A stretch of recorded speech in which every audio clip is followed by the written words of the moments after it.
Profesora, buenas tardes, me presento, yo soy el alumno Ángel Morales del área de Administración Logística y le voy a hablar acerca de la sociedad en tiempos de pandemia. ¿Cómo comenzó todo? Un 12 de marzo del año 2020, el presidente Martín Vizcarra anunciaba el estado de emergencia y cuarentena total en todo el Perú. ¿Y cómo reaccionó la gente ante este anuncio? Al principio, muchos se desesperaron, ya que presentaban los síntomas porque se exponieron a la enfermedad y pensaron que era una gripe común. ¿Y qué es lo que hicieron? Compraron papel higiénico. Prácticamente no había demanda de eso. Y entonces muchos dejaron de laborar, muchos perdieron empleos, ya que solo podían salir a trabajar los que proporcionaban y ofrecían servicios y productos básicos, como son los víveres, medios de transporte, etc. Pero ¿qué pasaba con los otros empleos? No había, y al no haber, sus familias no tenían ingresos. Y si no tenían ingresos, ¿cómo iban a pagar la luz? ¿Cómo iban a pagar el agua? ¿Cómo iban a alimentarse y comprar potajes? ¿Y cómo reaccionó el gobierno ante esto?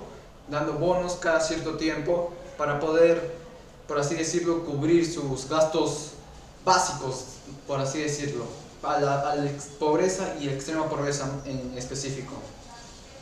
Pero eso no era suficiente y hubo muchos problemas que se presentaron, saqueos.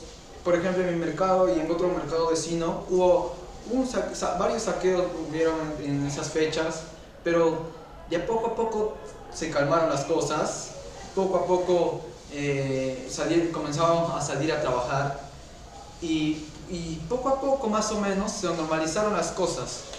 Ya, eso es en el ámbito de los adultos, pero nosotros, los estudiantes, los alumnados de colegios, los de institutos, universidades, ¿cómo les afectaba la pandemia? Para empezar, no podían asistir a sus clases como era normalmente, las clases se convirtieron virtuales, muchas familias tuvieron que adquirir una laptop, una PC o un celular para ejercer sus clases virtuales. Incluso peor, algunos alumnados dejaron sus clases porque no tenían los recursos suficientes para poder ejercer la clase, por así decirlo. Pero lastimosamente ya se presentaron nuevas oleadas, la sociedad de nuevo entró en crisis por la vacancia del presidente Martín Vizcarra y se vinieron nuevas oleadas y aún no hay vacunas y lamentablemente vivimos ya en una nueva realidad en donde salir a la calle sin tapabocas es prácticamente suicidio, por así decirlo, ¿no? Porque te expones a la enfermedad, te expones a contagiar a tus familias y esta enfermedad no es una enfermedad común, no es un simple resfriado que lo puedes sanar tomando agua de hierbas o unas pastillas, no. Y lo digo porque he visto cómo funciona, cómo hace la enfermedad a familiares míos y muchos de ellos me contaron que ni a su peor enemigo le deseaban este mal.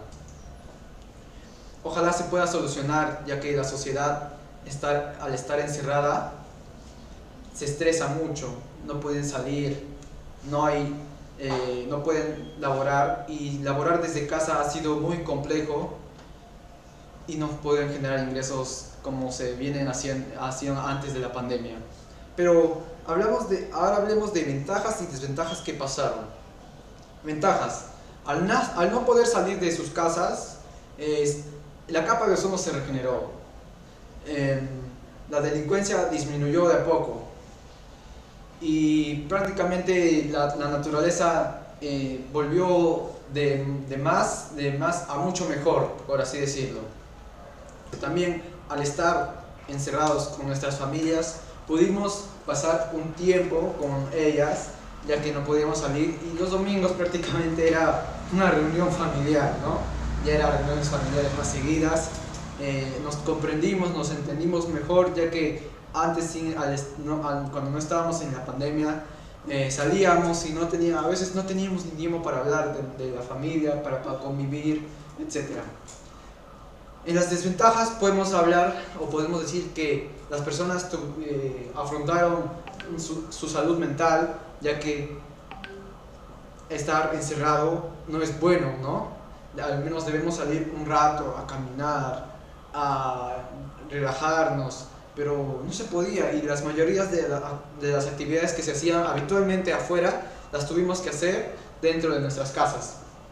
Otras desventajas que se presentó en el campo, ya hablando del país, fueron la economía, las crisis que hubieron. Por ejemplo, en Perú no hace poco vagaron al presidente Martín Vizcarra y pusieron a otro presidente y hubo unos muertos para que por fin el presidente que estaba renunciara a su poder y llegara a otro con mejor capacitación. Ya haciendo observaciones y ya para finalizar este pequeño discurso, la pandemia nos ha afectado a todos, ya lo estamos conllevando, por así decirlo, nos hemos adaptado de a poco y podemos superar este problema, ¿no? Sé que pronto ya nos veremos, compañeros. Profesora, no la conocí en persona, pero fue una gran maestra de los 6 meses que pasaba, que me enseñaba y nos enseñaban nuestros compañeros. Le agradezco su tiempo y su paciencia. Muchas gracias. Espero que le haya gustado mi pequeño discurso.